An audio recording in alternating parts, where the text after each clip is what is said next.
สบายดีทุกท่านข้าพเจ้าเองโจนัสจัตสอนผู้รีวิวใน 2JN เราข่าวรถเราเมื่อนี้มีรถอีกหนึ่งคันมานำเสนอเนาะเป็นรุ่นพิเศษ XCD ถ่ายปี24น้ำใสเสาหาออปชั่นเต็มทุกท่านกันนี่เดี๋ยวพาทุกท่านไปรับชมกันได้ไป Isuzu Max รุ่นพิเศษ XCD ถ่ายปี24น้ำใสเสาหาสภาพซัมเมอร์หนึ่งได้คันนี้งามๆเป็นสีขาวมุกเบาะหนังแอร์หลังปุ่มสตาร์ทกระจายรีโมทมีโดวาทั้งหลังเท่ๆได้ใครที่อยากได้รถเดิมๆงามๆสภาพซัมเมอร์หนึ่งนั่นแหละยางสกอกสกัวเพื่อท่านในใช้งานเนาะแนะนำคันนี้เลยเจ้าเป็นรุ่นพิเศษเพราะว่าสำหรับXCD นี่จะมีโดวาทั้งหลังเท่ๆแม็กซิลัมเนาะมีกล่องมีจอในครบช่วงนี้โปรโมชั่นพิเศษของแจกของแถมเซียนเก่าเซียนเคยแถมตู้เย็นตู้ซักผ้าหมองขาวหมอแดงประกันภัยขาทางเทคนิคขึ้นไปอุ่นซื้อเนาะเดี๋ยวยังมีอีกหลายอย่างทุกท่านราคาเต็มคันนี้ถืออยู่1,260,000 บาทเนาะโทรกันทุกครั้ง9733ตัว679เดี๋ยวพาทุกท่านไปเบิ่งรถทางไหนก็ได้ไปพาทุกท่านเข้าเบิ่งรถทางไหนเด้อ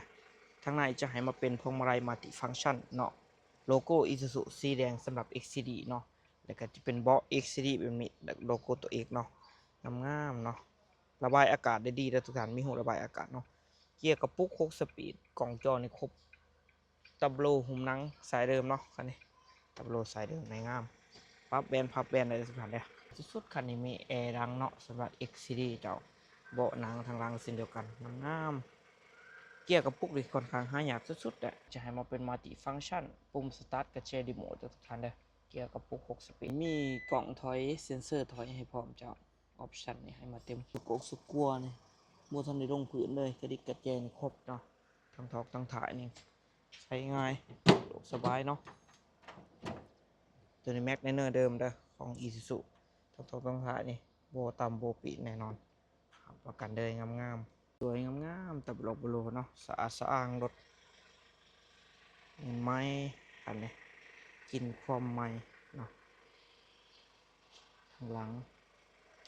แปลงประตูนี่เนาะออกแบบมาได้ดีงามสวยเพดอกเพดานนี่เนาะเป็นสีดำเลยมีลำโพงทั้งเพดานเพาะสำหรับออปชั่นเต็มรุ่นนี่ถ่ายปี24น้ำใสเสาหาเด้ในแบรนด์เด้อได้เวลกันเนาะถ่าย24น้ำใสเสาหาฟังเสียงจักนิ่มๆแน่นๆเด้อ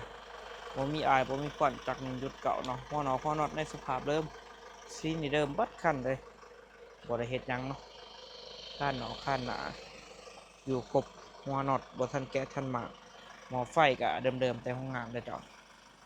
หัวน็อตโลโก้อยู่ครบประหยัดน้ำมันสุดๆเนาะขี่มวนนิ่มคักดีมากเลยก็ฝากไปถึงทุกท่านเด้อกับ Isuzu D-Max เป็นรุ่นพิเศษรุ่น X Series